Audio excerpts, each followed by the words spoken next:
Hingga Kaladabi. Kaladabi amak lage ke. SD amak lage ke.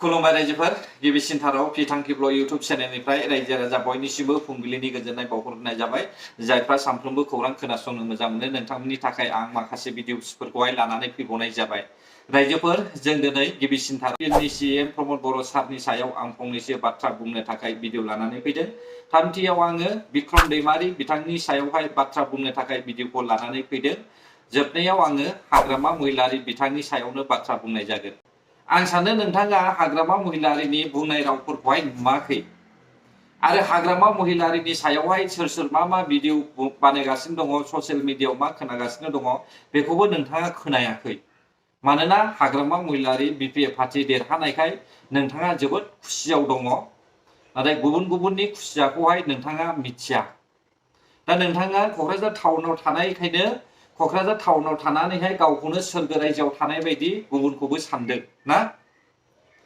नोंथां नैबे सेक्रेटारियेटनि दरखं मोखाङाव मानो दावराव खालामदों बेनि मेन जाहोना मा जुदि हाग्रामा महिलारि बिथाङा इलेक्शन मेनिफेस्ट'आवहाय माइनरिटिफोरनोहाय हा फाट्टा होनायनि नन एसटिफोरनोहाय एसटि होनायनि बाथ्रा बुंनानैहाय भट लायामोनब्ला अब्ला बेफोर थासारिया जानाय नङामोन नोंथां मिथिबायना बेखायनो साननाय हयै बाथ्राखौ बुं आरो जुदि मोनथिथाराब्ला हाग्रामा महिलारिया जाम्बा नङामोनब्ला अब्ला बियो मानो एसटि खौहाय फाननो जासिबायनाय एसटि खौहाय होनो मोना होननानैहाय मोनथिखायो एसटि खौ होजाया होनना मिथिखायो अब्ला मानो एसटि जासिनानैहाय भट लानाय अब्ला दावराव खालामनोसो एसटि जासिनायमोन दावराव खालामनोसो हा फाट्टा जासिनायमोन दा जाम्बाया सोर नोंबो सासे जाम्बा आदुवा दैखरनि एम्बु नोङो मिथिबायना आं नोंखौ सिगांनिफ्राय नायबोगासिनो दंखायो नों माबायदि आखुनि दा जाम्बाया नोंबो सासे मानो नङा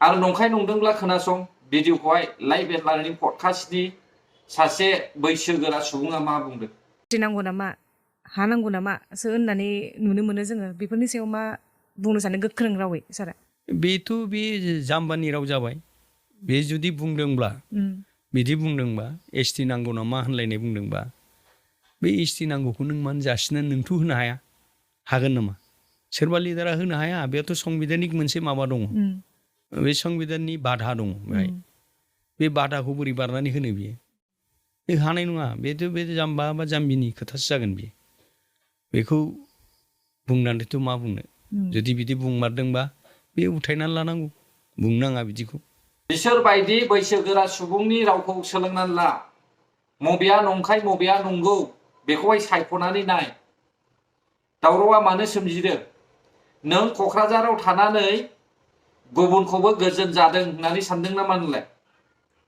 जाय जायगायावहाय हारसा हुरसा दङ बे जायगायावहाय 25 तारिखनि उनावहाय गिनो गोनां जानानै फैदों मोनथिबायना जुदि आबसुआ दिल्लीयाव थांनानै होख्रावामोनब्ला गुबुन ट्राइबेल संगठननि मानसिफोरा दिनैहाय सोमावसारामोनब्ला अब्ला एसटि खौहाय हाग्रामा महिलारिया होमारगौमोन नामा हा होथावा होनना मिथिखानानै बेखौ थामासा गेलेग्रा बुस्थु नङा एसटिया मोनथिबायना बेयो मोनसे ओंख्रि ओंखाम गेलेग्रा बायदि मोनसे बुस्थु नङा बियो खर'आव दङब्ला बेखौ बुंखानाय नङामोन ओंखायनो जानला मोनला बुंनानै माब्लाबाबो दावराव दावसि खालामनो नाङा गादियाव जिरायनो मोननाय नङा साननानैनो बेफोरबायदि दावराव सोमजिहोदों नङा होनब्ला दा बेखौबो गनायना लानो हाबावा नोंसोर दिनै बे बैसोगोरा सुबुङा मा बुंखो एसटि फानग्राया उथायना लानो थिनदों मानोथो लाजिखो बे समाव रायजोफोर नैथियाव फैदो ইউপিপিএল নি সিএম প্রমোদ বড় সারা মা বুंदों আৰু আজি আপোনালোকে দেখিছে সুপাৰ 50ৰ দ্বাৰা সিদিনা এজন সাংবাদিকে সুধিছে বিপিএফে বলে কৈছে যে এই সুপাৰ 50টো আমাৰ পৰাহে নিছে এই পলিচিটো ইউপিপিএলৰ নহয় ইয়াত বহুত মানুহ আছে আগৰ চৰকাৰতো কাম কৰি অহা মানুহ আছে বিপিএফৰ দিনত সুপাৰ 50 নহয় সুপাৰ 10 সুপাৰ 5 নাছিলে আৰু এই সুপাৰ 50ৰ দ্বাৰা শ ল'ৰা ছোৱালী এতিয়া UPSC কোচিং কৰিছে, APSC কোচিং কৰিছে, ডক্টৰ ইঞ্জিনিয়াৰ হোৱাৰ কাৰণে চৰকাৰী খৰচত কোচিং কৰিছে আৰু ডক্টৰ বাচিৰাম বড়ো ফেলোশ্বিপ লৈ আমাৰ বহুত ল'ৰা ছোৱালী এতিয়া PhD কৰি আছে। যোৱা বছৰৰ পৰা 5জন ল'ৰা ছোৱালীক আমি ফৰেন কাণ্ট্ৰিত আমি এব্ৰডত পঢ়াৰ কাৰণে স্কলাৰশ্বিপ আমি আৰম্ভ কৰিছো। যিসকলে খেল ধেমালি কৰে তেখেতসকলকো সহায় কৰিছো। বিভিন্ন ক্লাব বিলাকত আমি 5 লাখ আৰ্থিক সাহায্য দিছো। বড়োলেণ্ডৰ 40টা সমষ্টিত 40টা অডিটৰিয়াম নিৰ্মাণ কৰা হ'ল। সুজিত নাৰ্জাৰী অডিটৰিয়াম 40টা সমষ্টি। जों बयबो मिथिगौ 17 बोसोरावहाय सुपार 50 होननाय मोनसेबो बुस्थु गैयामोन। नाथाय UPPL नि CM UPPL पार्टी फैनाय लोगो लोगो बर' लाइमोनफोरनि फरायनायखौहाय नोजोर होनानै जाहाथे इयुनावहाय बड'लेण्डफोर जाहरबायोब्ला बेयावहाय सालायनो हानाय माखासे जाहाथे जोङो सुबिदा मोनो बेफोरखौ नोजोर होनानै फरायनो खाबु होदोंमोन UPPL नि CM प्रमद बर' सारा। बेखायनो बड'फा सुपार 50 लाबोदोंमोन। बेबो जारिमिनारिनि सासे नामखौ दोननानैहाय बे माखासे थांखिखौ लादोंमोन। नाथाय दिनैनि समाव जों मा खोनादों? सुपार 50 मा होननानै बुङो? रेसिडेन्सियेल कचिंनो मा बुस्थु बेलाय? सुपार 50 रेसिडेन्सियेल कचिंआ मा? ना जारिमिनारिनि सोरनिबा सासे मानसिनि नाम ना मा? अब्ला बै बड'फा सुपार 50आ साबसिनमोन ना दानि सुपार 50 रेसिडेन्सियेल कचिंआ साबसिन? रायजो राजाफोर कमेन्टआव खोन्थाहरदोलाय। बड'फानि नामखौ टटेलि खोमाबाय हाग्रामा महिलारिया बे समाव। दा सोर दैदेनगिरिया गावनि जारिमिनारिखौहाय गोसोखांनानैहाय मोनफा मोनफा स्किम बानायो? UPPL नि CM ल'सो बानायदों बिदि। आरो बुंदों जन खारजिया आबसुनि दैदेनगिरिफोरखौहाय लेथायदों।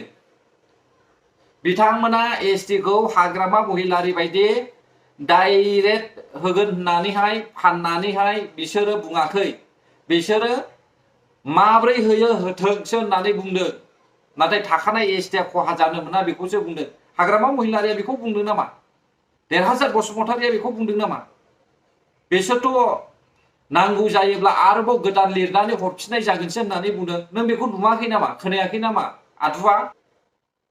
दा सुपार 50 नि जायगायावहाय कचिं मा होनना बुङो? रेसिडेन्सियेल कचिं ओंखारबाय रायजोफोर। आरो BPF नि मानसिफ्रा बुंदोंमोन जे सरकार दानायनि उनावनो साख्रि बाख्रिनि खोथा। 2 मास जाबाय BPF पार्टिया सरकार दानानै। साख्रि बाख्रिनि मोनसेबो बाथ्रा ओंखाराखै दासिमबो। ससियेल मिडियायावबो खोनायाखै आरो निउस मिडियाफोरनि सायावबो जोङो नुनो मोनाखै आरो फोसावखायाखैनो दाबो। अब्ला रायजो राजाफ्रा मा बुजिदों? जायफ्रा फरायदों, जायफ्रा फरायनो गोसो, नोंथांमोना बे समाव मा सानदों? नोंथांमोना गाव गावनो सिन्था खालाम। बे समाव खोनासं बिक्रम दैमारिया मा बुंदों। बे ST बिनायनि जिथु क्राइटेरिया बियो सोरबाया होनो होनब्लानो होनो हाया, सोरबाया लिरनानै होब्लानो होनाय बुस्थु नङा। बे गोजौ लेभेलनि बिनाया बयहाबो मोन्थाय दङ।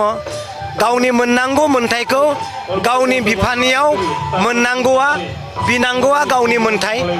होनो हानाय हायै बेयो गावनि बिफानि सायावसो थाबाय। बयबो मोननांगौ मोन्थायखौ बयबो बिनांगौ दङ हिसाबै बयबो बिखागोन। नाथाय होयोब्ला मा जागोन बिफाया मिथिगौ, होआब्ला मा जागोन बिफाया बेखौबो मिथिगौ।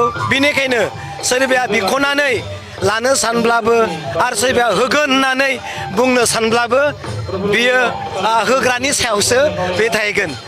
होग्राया होआब्ला बिग्राया आरो सोरबा होनांगौ होनना बुंब्लाबो बे जानाय नङा। बेखौ साननायनि बाहेराव माब्ला होगोन, सोर होगोन, मानो थाखाय होगोन आरो होनांगौआ माबायदि होगोन बे गासैबो लिरनानैनो गालांखानाय।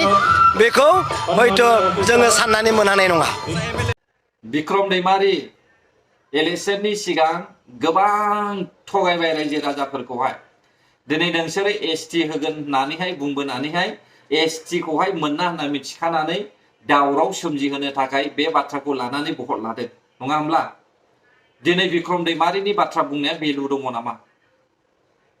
बिक्रम दैमारिमोन बायदिया MLA इलेक्शननि थाखाय नोंसोरनि जायगायाव थांनानै फैसाबो हैफ्लानो हागौ, अन्थाइ खाम्फाबो गायसनहैफ्लानो हागौ नाथाय गोसोआव ला रायजोफोर 17 बोसोरावहाय सेक्रेटारियेट अफिसाबो कमप्लिट जायाखै मेडिकेल कलेजाबो कमप्लिट जायाखै आइ फवालिनि ब्रिजआबो कमप्लिट जायाखै बहाबा खाम्फा गायसनना दोनबोनाय बेबो कमप्लिट जायाखै 17 बोसोरावहाय बेनि बाखि खामानिखौहाय इउपिपिएलआसो मावै फोजोबबोदों दा बेखौ नोंसोरबो सिन्था खालामदो बे समाव बिसोरो अन्थाइ खामला गायसनफ्लानानैहाय रायजो राजाखौ थगायगोन नोंथांमोना नोजोर हो बिक्रम दैमारिमोन बायदिया मा बाथ्रा बुङो नैबे डिसेम्बरनि उनावहाय नोंथांमोना नुगोन अब्ला बिसोरखौनो आरोबाव गोबाबावनोसै नामा रायजो राजाया बेबायदिनो बर' हारिया 5 बोसोर उनस्ल'लांबाय थानोसै नामा रायजोफोर दावरावखौ सोमजिहोबाय दा बे समावहाय बेखौ नांजाला बिसोरो